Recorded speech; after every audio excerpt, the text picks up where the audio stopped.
Hey there guys, this is Coach Tutorial for you back with another Edabit problem. And this one's called find the perimeter of a rectangle. So in this problem, we are giving two numbers that one of them's going to be the length and one of them's going to be the width, and we're supposed to find the perimeter of a rectangle. So to find the perimeter of a rectangle, we have to add both all four sides, which is going to be both lengths and both of the width. So we have an example. 6 and 7, 26. So 6 times 2, because we multiply by 2 to get two sides. So that's 12. 7 times 2 is 14. 12 plus 14 equals 26. And here are the other examples. So we're going to return the answer.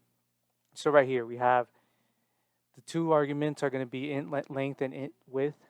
So what we can do is length, we could easily just do return, and we can multiply. We could do 2 times length plus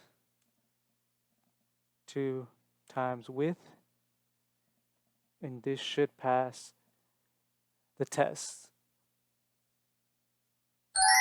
And there we go. As you can see, it passed all three tests. But we could do something different.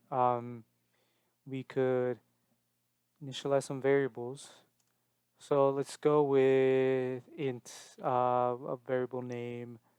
Just go side 1, and which we could do is just length times 2. And then we could do another one, which is going to be side 2, and it's going to be width times 2. And then we could just return side 1 plus side 2.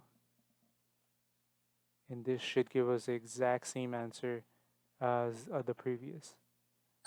And there we go, it passed all the tests. That is it for this problem. Hopefully you like the video and subscribe for more Edabit videos.